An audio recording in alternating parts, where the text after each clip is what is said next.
आज की इस वीडियो में दो खबरें एक साथ देने जा रहा हूं, दोनों को पॉजिटिव वे में लीजिए। भारत के लिए इटली और फ्रांस दोनों की तरफ से दो बहुत ही बड़े गिफ्ट दिए गए हैं जो कि भारत को फ्यूचर में काफी ज्यादा काम आने जा रहे हैं। सबसे पहले बात कर ली जाए फ्रांस की, तो मैंने आपको 2-3 दिनों पहले एक वीडियो बनाकर बताया था कि भारत की एयर इंडिया, जिसे कि इस समय टाटा ग्रुप एक्वायर कर चुकी है, उसके द्वारा 470 विमानों का ऑर्डर प्लेस किया गया था। 270 बोइंग के एयरक्राफ्ट, 250 की संख्या में एयरबस के विमान खरीदे गए थे। अब इनको लेकर डिलीवरी शुरू हो गई है और मैंने आपको बताया था कि पहला A350-900 जो वाइड बॉडी एयरक्राफ्ट है उसकी डिलीवरी कर दी गई है और वो जनवरी 2024 से ऑपरेशनल भी हो जाएगा और इस तरह का विमान पहली बार किसी भारतीय एयरलाइंस में इंडक्ट होने जा रहा है, तो ये अपने आप में काफी बड़ी बात है। इसके बाद तय सीमा के अनुसार और भी एयरक्राफ्ट्स की डिलीवरी होती रहेगी, जिसके बारे में मैं आपको समय समय पर सूचित कर दूंगा।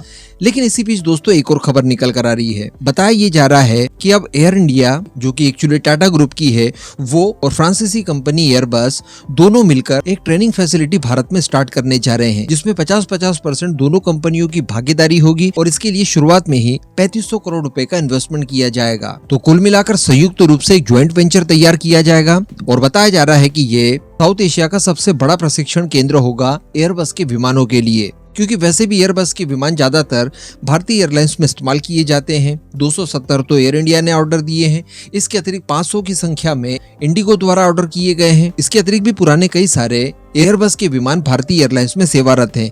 तो इन सभी को लेकर ट्रेनिंग की आवश्यकता पड़ती है और ट्रेनिंग हब बनाने के लिए एयर इंडिया और एयरबस द्वारा ये पहल की जा रही है। इसी के साथ साथ बताया जा रहा है कि ऐसा नहीं है कि ये जो ट्रेनिंग सेंटर खोला जा रहा है ये केवल एयर इंडिया के लिए होगा, यानी केवल एयर इंडिया के ही पायलट्स को ट्रेनिंग दी जाएगी, बल्कि अन्य जितने भी एयरबस के कस्टमर्स हैं उन्हें भी इस प्रशिक्षण केंद्र में सेवाएं दी जाएगी। यानी जैसा मैंने आपको इंडिगो का एग्जाम्पल बताया, तो इंडिगो के पायलट्स को भी ट्रेनिंग का काम यही ज्वाइंट वेंचर देगा। तो अल्टीमेटली ये जरूरत से ज्यादा कमर्शियल क्षेत्र में उपयोगी होगा और आगे एयरबस के भारत में भारी निवेश के लिए एक रास्ता प्रशस्त करेगा। अब इटली से संबंधित खबर की बात की जाए तो इटली की तरफ से बहुत अच्छी खबर निकल कर आ रही है। दरअसल कुछ समय से भारत और इटली के बीच में माइग्रेशन समझौते को लेकर बातचीत चल रही थी, जिसका मकसद ये था कि भारतीय छात्र, स्किल्ड वर्कर्स और बिजनेस प्रोफेशनल्स के बीच माइग्रेशन और मोबिलिटी से जुड़े सभी मामलों पर सहयोग मजबूत किया जाए।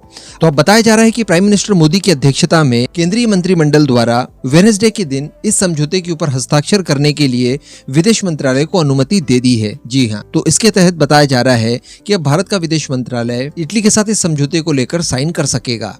अब इससे फायदा क्या होगा तो वो आप जान लीजिए। तो सबसे पहले फायदा इसमें बताया जा रहा है कि भारतीय स्टूडेंट्स को होगा। मान लीजिए कि कोई भारतीय स्टूडेंट अपनी पढ़ाई खत्म कर लेता है 31 दिसंबर 2023 को, उसके तत्काल बाद उसे इटली छोड़ना पड़ेगा, लेकिन इस समझौते के साइन हो जाने के बाद उसे 12 महीनों का अतिरिक्त समय मिलेगा, यानी 31 दिसंबर 2024 तक वो इटली में अब रह सकता है। इस बीच होगा ये कि इटली की तरफ से जो प्रशिक्षण केंद्र चलाए जाते हैं उनमें चाहे तो भारतीय छात्र पार्टिसिपेट कर सकते हैं और आगे की स्टडी पूरी कर सकते हैं। अन्य किसी तरह के स्किल डेवलपमेंट को लेकर जो भी सेंटर चलाए जा रहे हैं उनमें अपना नॉमिनेशन करवाकर वहां से स्किल ली जा सकती है। इसके अलावा इंटर्नशिप की जा सकती है, प्रोफेशनल ट्रेनिंग ली जा सकती है। तो ये सारी सुविधाएं भारतीय स्टूडेंट्स को मिलने जा रही है।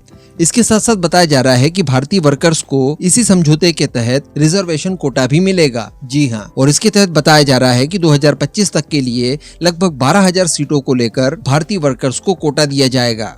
तो भारतीय स्टूडेंट्स के साथ साथ भारतीय वर्कर्स को भी प्रायोरिटी देने के लिए इटली द्वारा ये पहल चलाई जा रही है।